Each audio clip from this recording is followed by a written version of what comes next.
Hello everyone, स्वागत है आप सबका हमारे आज के इस नए लेक्चर में फंक्शंस के। और बच्चों, जैसा कि आप सबको पता है कि लास्ट लेक्चर में हमने इक्वल एंड आइडेंटिकल फंक्शंस पढ़ा था और हमने कुछ क्वेश्चंस की प्रैक्टिस भी करी थी। तो आज के लेक्चर में बच्चों हम उसी पोर्शन को हमारे आगे बढ़ाएंगे। हम कुछ सवालों को और देखेंगे इक्वल और आइडेंटिकल फंक्शंस के, और उसके बाद फिर हम क्लासिफिकेशन ऑफ फंक्शंस की तरफ आगे बढ़ेंगे, जिसमें कि हम देखेंगे कि फंक्शंस को हम फर्दर किस तरीके से डिवाइड कर सकते हैं।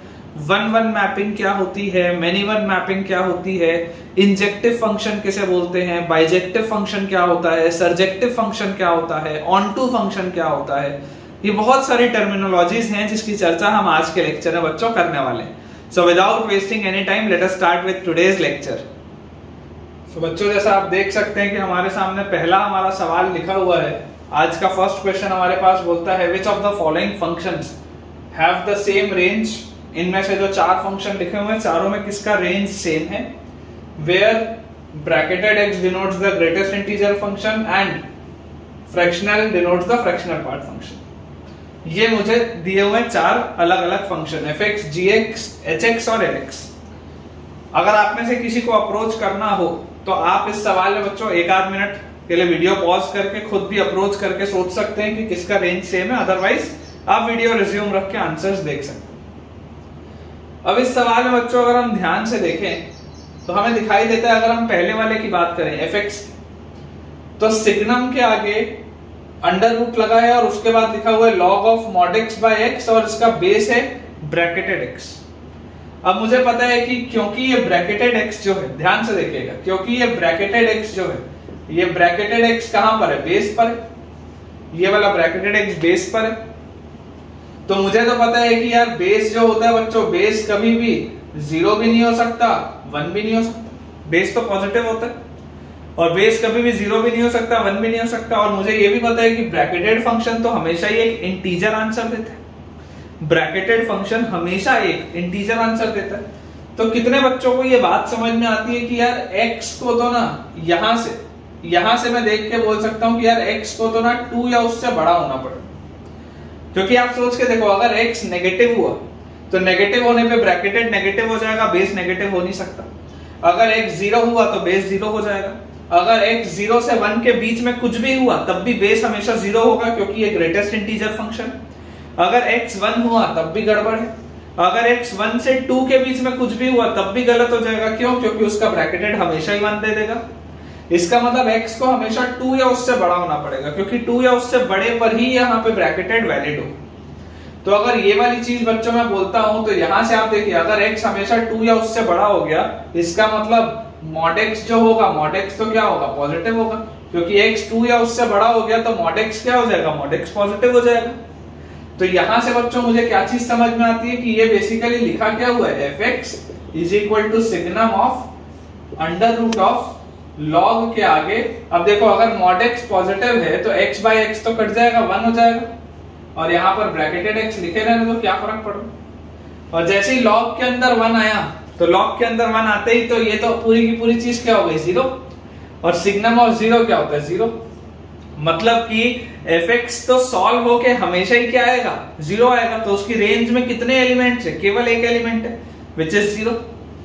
अगर मान लो हम gx की बात करें, अगर मान लो बच्चों हम gx की बात करें तो gx में लिखा हुआ है रूट ओवर ln के बाद cos ऑफ sin x। अब मुझे ये पता है कि क्योंकि यहां पर ln लिखा हुआ है तो इसका बेस क्या होगा, e होगा, इसका बेस e होगा। और क्योंकि log लिखा हुआ है और log जो है वो अंडर रूट के अंदर है, तो इस पूरी चीज को पॉजिटिव होना पड़ेगा, तभी मेरे ये अंडर रूट डिफाइंड होगा। तो अंदर वाली जो पूरी चीज है ln into ln of cos of sin x, ये जो पूरी चीज है बच्चों, this should be greater than और इक्वल टू 0, अदरवाइज प्रॉब्लम हो जाएगी अंडर रूट को। इसको भी ln ना लिख के हम लिख देते हैं log, ये पूरी चीज base e। This has to be greater than और इक्वल टू 0 का मतलब क्या है कि यार अगर कोई भी चीज पॉजिटिव है, मतलब ये अंदर वाली जो चीज है, अंदर वाली चीज क्या है, cos ऑफ sin x, इसको तो ग्रेटर देन और इक्वल टू 1 होना पड़ेगा।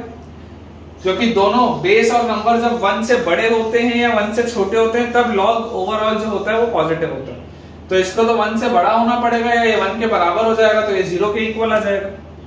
यहां से बच्चों देखो मुझे पता है कॉस कभी भी 1 से बड़ा तो हो ही नहीं सकता, तो क्योंकि कॉस कभी भी 1 से बड़ा तो हो ही नहीं सकता, इसका मतलब ये जो लिखा है ये लिखा है कि यार cos ऑफ sin x तो 1 के बराबर है। इसका मतलब क्या है कि cos ऑफ sin x तो 1 के बराबर है, मजबूरी है। cos ऑफ sin x तो 1 के बराबर, ये इसकी मजबूरी है।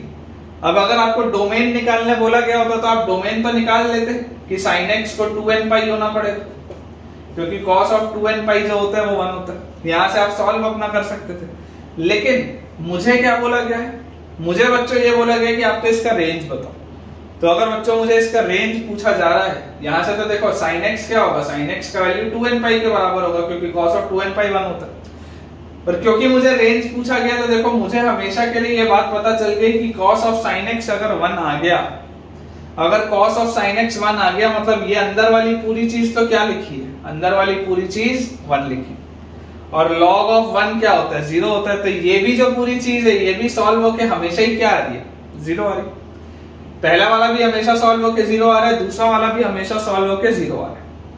थर्ड वाला देखते हैं। थर्ड वाले में देखो लिखा हुआ है hx is equal to tan of pi bracketed x square minus x और उसके बाद x square minus 2x plus 3। अगर हम नीचे वाले की बात करें तो देखो ये नीचे वाला जो है इसका डिस्क्रिमिनेंट क्या है, इसका d लेस देन 0। ध्यान से देखो b स्क्वायर माइनस 4ac आप करोगे d लेस देन 0, मतलब नीचे वाली चीज तो ऑलवेज पॉजिटिव है। लेकिन अगर मैं ऊपर देखूं तो देखो ब्रैकेटेड के बगल में लिखा है पाई, ब्रैकेटेड फंक्शन है और उसके बगल में लिखा है पाई।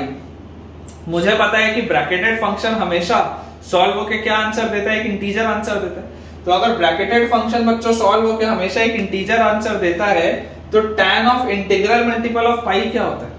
अगर हम देखेंगे tan of integral multiple of pi, तो tan of integral multiple of pi तो हमेशा ही 0 होता है। ये या तो tan 1 पाई होगा या 2 पाई होगा या 3 पाई होगा या 4 पाई होगा, कुछ एक इंटीग्रल ही तो होगा ना मल्टीपल ऑफ पाई। तो ये हमेशा ही क्या आएगा, 0 आएगा, क्योंकि tan of integral multiple of pi तो 0 होता है, हम तो पढ़ के आए क्लास 11 में। तो ये भी 0 आ गया। और अगर हम चौथे वाले की बच्चों बात करें तो चौथे वाले में देखो क्या लिखा हुआ है, bracketed of fractional part of ln root over x minus bracketed x। इसमें समझने वाली बात यह है कि अंदर जो भी लिखा है उससे फर्क ही नहीं पड़ रहा, अंदर जो भी लिखा है उससे फर्क ही नहीं पड़ रहा, क्योंकि उसके बाद लिखा है फ्रैक्शनल पार्ट। तो basically it is as good as bracketed of fractional of, अंदर कुछ कुछ कहानी लिखी हुई, अंदर यहां पर कुछ कुछ ये कहानी लिखी हुई। तो ये जो भी कहानी लिखी होगी, क्योंकि उसमें फ्रैक्शनल पार्ट लगा, तो फ्रैक्शनल पार्ट लगते ही उसका आंसर हमेशा ही क्या आएगा, 0 से 1 के बीच में। जो भी लिखा होगा अगर उसमें फ्रैक्शनल पार्ट लग गया तो उसका आंसर हमेशा क्या आएगा, 0 से 1 के बीच में। और ब्रैकेटेड ऑफ एनीथिंग 0 से 1 के बीच में क्या आंसर देगी, 0 देगी। मतलब ये भी हमेशा सॉल्व होके क्या आ रहा है, 0 आ रहा है। बहुत ही बढ़िया सवाल है, बहुत सारे आपके कंसेप्ट रिवाइज हो गए। तो अगर आपको बोला जा रहा है which of the following functions have the same range, तो बच्चों A B C D सबका ही रेंज सेम है, सबके ही रेंज में केवल और केवल एक एलिमेंट है विच इज 0। एक बहुत ही अब बच्चों आसान सा हमारे सामने सवाल लिखा हुआ है। सवाल बोलता है कि आपको रेंज बताना है fx is equal to mod of x minus 1 plus mod of x minus 2 plus mod of x minus 8 plus mod of x minus 9। इस तरीके का एक सवाल हमने पहले किया है। तो अगर आप ध्यान से देखेंगे तो मॉड सॉल्व करने के लिए पहले सबसे पहले मुझे क्या चाहिए होता है, क्रिटिकल पॉइंट्स चाहिए होते हैं। क्रिटिकल पॉइंट्स क्या क्या है, 1 है, 2 है, 8 है और 9। केवल ये 4 क्रिटिकल पॉइंट्स मेरे पास दिए हुए। अगर मान लो मैं x को बोलता हूं 1 से छोटा, अगर मान लो मैं x को बोलता हूं 1 से छोटा, तो जरा सोच के देखो 1 से छोटे पर ये सारे के सारे मॉड क्या होंगे, नेगेटिव खुलेंगे। मतलब ये minus x minus x minus x minus x minus 4x, और ये +1 +2 +3 +3 और +8 +11 और +9 +20। ये -4x + 20 की तरह से खुलेगा, -4x + 20 की तरह से ये खुलेगा। मतलब ये इस तरीके का कुछ अपने पास आएगा, -4x + 20 की तरफ से डिक्रीजिंग स्लोप है, ठीक है। तो -4x + 20 की तरफ से इस तरीके से कुछ आया। अगर मैं बात करूं मान लो कि 1 पर इसकी क्या वैल्यू, मैं एक रफ सा बस स्केच आपको करके बता रहा हूं कि हो क्या है। अगर हम बात करें 1 पर इसकी क्या वैल्यू है, तो 1 रखते ही ये 0 हो जाएगा, ये 1 आएगा, यहाँ पे 7 आएगा तो 8 हो गया टोटल, और यहाँ पर 8 आएगा तो 16 हो गया। मतलब 1 पर इसकी वैल्यू कितनी आ जा रही है, 16 आ जा रही है। ठीक है, अब अगर हम बात करते हैं कि यार इधर वाले इंटरवल की बात करते हैं, जब x जो है वो 1 और 2 के बीच में, तो जब 1 और 2 के बीच में होगा तो सिर्फ पहला वाला जो मॉड होगा वो पॉजिटिव खुलेगा, बाकी सारे मॉड नेगेटिव खुलेंगे। तो पहला वाला मॉड पॉजिटिव खुला, ये नेगेटिव खुला, तो ये x और ये माइनस एक्स तो कट जाएगा, यहां से एक माइनस एक्स, यहां से एक माइनस एक्स, माइनस 2x आएगा। अच्छा, ये वाला पॉजिटिव खुला था तो ये 1 है, ये नेगेटिव खुला तो नेगेटिव खुलते ही यहाँ पर देखो ये पॉजिटिव खुला तो यहाँ पे -1 आपको मिल रहा है, यहाँ पर आपको 2 मिल रहा है, तो 2 और -1 कितना हो गया, 1।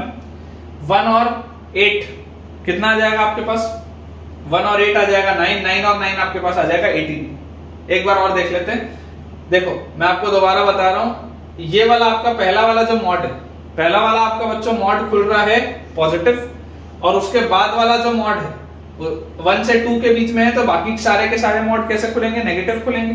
अगर नेगेटिव खुलेंगे तो देखो पहला वाला पॉजिटिव खुला तो पहला वाला आएगा x - 1, और उसके बाद वाले सब नेगेटिव खुले तो यहाँ पे आएगा 2 - x, 8 - x, 9 - x, ऐसे खुलेंगे। ठीक है, तो यहां से देखो 9 और 8 17, 17 और 2 19 - 1 18, और 18 के बाद यहां पर आपके पास आ जाएगा x और -x कट गया, तो यहां से -x और -x, मतलब ये आपके पास आ गया बच्चों -2x + 18, ये आपके पास आ गया -2x + 18। ठीक है, अब इसमें अगर मैं बात करता हूं कि बताओ 2 पर इसकी क्या वैल्यू आएगी, तो 2 पर अगर देखना है तो ये तो 0 हो जाएगा, 2 - 1 यहाँ पे 1 आएगा, यहाँ से 6 आएगा, 2 - 8 से 6 आएगा, तो 1 और 6 7, और यहाँ से आपके पास 2 जैसी माइनस करेंगे तो यहाँ से भी 7 आएगा, तो 14 आएगा। मतलब ये फर्दर डिक्रीज करता हुआ इसकी वैल्यू कितनी आ गई, 14 आ गई। देख लो -2x + 18 टोटल ये आ रहा है सॉल्व होके 1 से 2 के बीच में, अभी भी लाइन क्या है, डिक्रीजिंग स्लोप ही, और 2 पे इसकी वैल्यू कितनी आ जा रही है, 14 आ जा रही है। अब हम बात करें 2 से 8 के बीच में, अब अगर हम बात करें 2 से 8 के बीच में, तो 2 से 8 के बीच में क्या होगा, 2 से 8 के बीच में ये दोनों पॉजिटिव खुलेंगे, ये दोनों नेगेटिव खुलेंगे, तो ये पॉजिटिव खुलेगा तो x, यहां से भी x, यहां से -x - x कट जाएगा, ये पॉजिटिव खुल रहा है तो यहां से -1 और -2, मतलब हो गया कितना, -3, और ये +8 और +9 कितना हो गया, 17, तो -3 और 17, ये तो पूरे में ही क्या आ जा रहा है, आप देखो आप 12th के बच्चों, इसलिए मैं थोड़ा सा मैं फास्ट कर रहा हूं, ठीक है ना, अपने को सिलेबस भी आगे बढ़ाना है, तो ये आपके पास कितना आ जाएगा, 14 आ जाएगा। पूरे के पूरे 2 से 8 में अगर आप इसको ओपन करोगे तो ये हमेशा ही क्या आ रहा है, 14 आ रहा है, कांस्टेंट फंक्शन आ रहा है, क्योंकि x वाले टर्म्स तो कट गए। अगर मान लो हम 8 से 9 के बीच में बात करें, तो 8 से 9 के बीच में अगर बच्चों आप बात करोगे तो आप रख के देखो 8 से 9 के बीच में ये पॉजिटिव, ये पॉजिटिव, ये पॉजिटिव, सिर्फ ये नेगेटिव खुलेगा, तो ये पॉजिटिव में x और x, 3x और -x, मतलब 2x आएगा। ठीक है, एक सेकंड, 2 से 8 तो हो गया ना, अपन 8 से 9 की बात कर रहे हैं, 2 से 8 में तो ये हमेशा ही 14 है, 8 से 9 में यहाँ पे आ गया x 2x और x 3x -x 2x, और यहां से देखो -1 और -2, -3 और -8, -11 और +9, -11 और +9 आपके पास आ जाएगा -2। अब अगर मैं मान लो x की वैल्यू 8 पर आपको बोलूं, रख के देखते हैं क्या है, ये तो आपको दिख रहा है कि पॉजिटिव स्लोप हो गया, मतलब इंक्रीज करेगा। अगर मैं x की वैल्यू 8 पर देखूं तो 8 पर देखो ये तो 0 हो जाएगा, 8 - 1 7, 8 - 2 6, 7 और 6 13, और यहाँ पे 1, तो 13 और 1 14 ही आ रहा है 8 पे।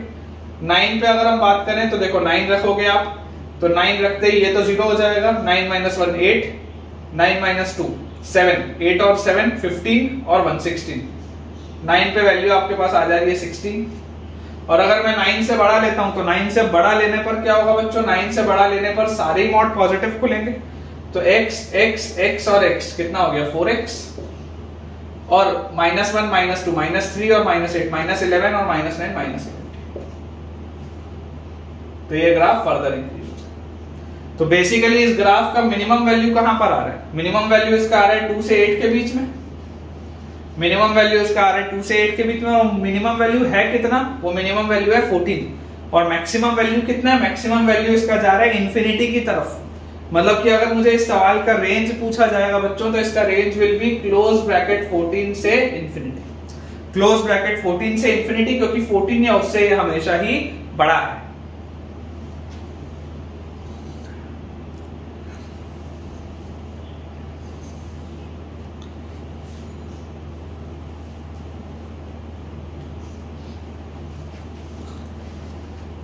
तो बच्चों अब जो अगला सवाल हमारे सामने लिखा हुआ है वो है find the number of integral values of x, find the number of integral values of x satisfying the equation. एक खतरनाक सा इक्वेशन हमारे सामने लिखा है, ठीक है, और मुझे बताना है कि ऐसी कितने इंटीग्रल वैल्यूज हैं एक्स की जो इसको सेटिस्फाई करते हैं। चलो ट्राई अपन करते हैं। हमें क्या चीज इसमें पता है, हमें ये चीज पता है बच्चों की जो RHS लिखा हुआ है, RHS मुझे पता है कि यार bracketed of x plus integer जो होता है इट इज इक्वल टू या it is as good as bracketed x plus integer. ये प्रॉपर्टी तो मैं पढ़ के आया, मतलब कि इसको मैं लिख सकता हूं 1 प्लस ब्रैकेटेड ऑफ ये चीज, ऐसा मैं बोल सकता हूं, यहां से मैं ये बोल सकता हूं। और अभी मैंने ये चीज देखी है कि यार फ्रैक्शनल के अंदर जो भी लिखा हो, फ्रैक्शनल के अंदर जो भी कहानी लिखी हो उससे कोई फर्क नहीं पड़ रहा है। क्यों फर्क नहीं पड़ रहा है? क्योंकि यार फ्रैक्शनल पार्ट तो उसका हमेशा ही क्या होगा, 0 से 1 के बीच में होगा। अगर फ्रैक्शनल पार्ट लग गया तो उसका आंसर तो हमेशा ही 0 से 1 के बीच में होगा।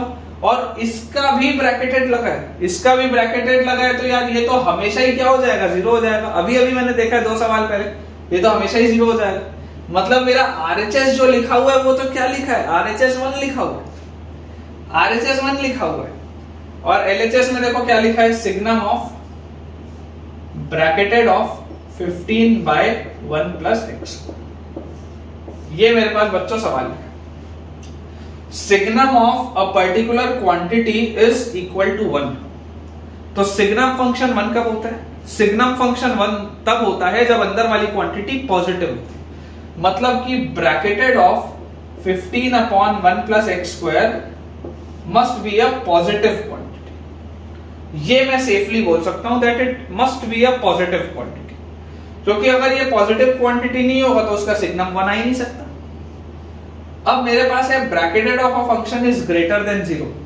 तो अगर bracketed of a function is greater than 0 बोला जा रहा है तो क्या मैं ये बोल सकता हूं क्या कि यार ब्रैकेटेड फंक्शन जो होता है अगर वो 0 से बड़ा है तो होगा तो कोई इंटीजर ही, तो या तो 1 होगा या 2 होगा या 3 होगा या 4 होगा या 5 होगा, इसी तरीके का होगा, जो भी होगा वो इसी तरीके का होगा।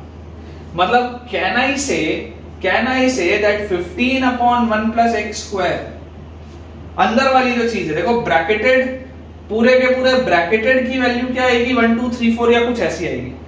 तो अगर ब्रैकेटेड की वैल्यू एक इंटीजर आ रहा है इस तरीके का, तो कैन आई से कि अंदर वाली जो चीज है it must be greater than और इक्वल टू 1। क्योंकि अगर ये अंदर वाली चीज आप सोच के देखो, अगर ये अंदर वाली चीज नेगेटिव हुई, अगर ये अंदर वाली चीज नेगेटिव हुई तो उसका ब्रैकेटेड तो नेगेटिव फंक्शन देगा। अगर ये अंदर वाली चीज सिर्फ 0 से बड़ी हुई, अगर ये अंदर वाली चीज सिर्फ 0 से बड़ी हुई तो 0 से बड़े में तो 0 से 1 के बीच में अगर कुछ भी होगा, 0 से बड़े में अगर मैं बोलता हूं कि 0 से 1 के बीच में कुछ भी होगा तो उसका ब्रैकेटेड तो हमेशा 0 आ जाएगा, लेकिन ये तो 0 से बड़ा है। मतलब कि इस अंदर वाली चीज को 1 या उससे बड़ा होना पड़ेगा, क्योंकि जब ये 1 या उससे बड़ा होगा तब जब मैं उसका ब्रैकेटेड लगाऊंगा तो इसका आंसर या तो 1 आएगा या कोई और बड़ा पॉजिटिव इंटीजर आएगा, तभी ये रिलेशन मेरा सेटिस्फाई करेगा, तभी ये रिलेशन मेरा सेटिस्फाई करेगा। This is important, this is important. तो यहां से बच्चों अगर आप सॉल्व करेंगे तो आपके पास आ जाएगा 15 upon 1 plus x square minus 1 should be greater than equal to 0, या 15 minus 1 minus x square upon 1 plus x square should be greater than equal to 0, और we can say x square minus 14 should be less than equal to 0। आप safely ये बोल सकते हैं, क्यों? क्योंकि 1 plus x square में तो कोई फर्क ही नहीं पड़ेगा, 1 प्लस x स्क्वायर तो हमेशा ही पॉजिटिव है, आप इसको सेफली इग्नोर कर सकते हैं।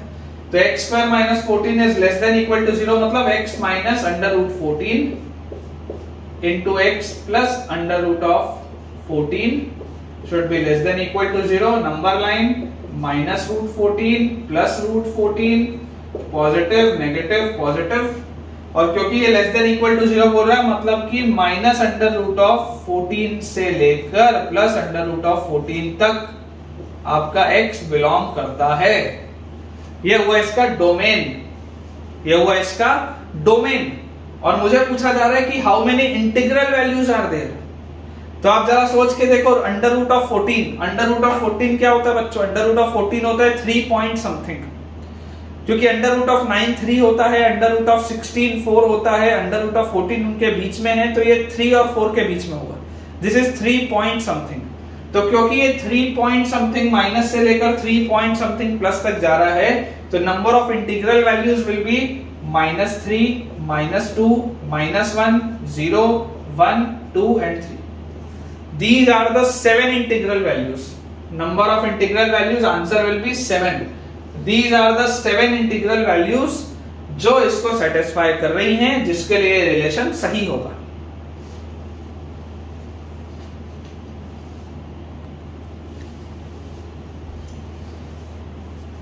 तो बच्चों आप देख सकते हैं कि एक हमारे पास अगला टॉपिक चालू करने के पहले एक आखिरी सवाल लिखा हुआ है, identify whether the following pairs are identical और नॉट। हमने लास्ट लेक्चर में आइडेंटिकल फंक्शन होते हैं या नहीं होते, उसके लिए हमने कंडीशन पढ़ी थी।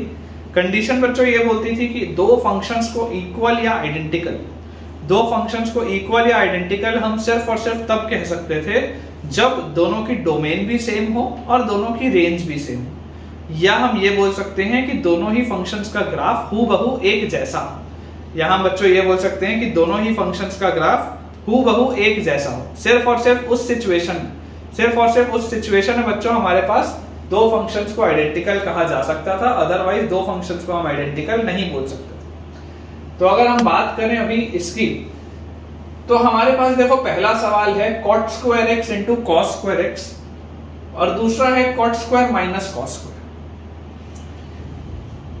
ये इंपॉर्टेंट लगा रहा हूं बच्चों में, ये तीनों इंपॉर्टेंट इसलिए क्योंकि ये घूम फिर के इंटीग्रेशन वाला जब चैप्टर हमारा आएगा उसमें भी आएगा।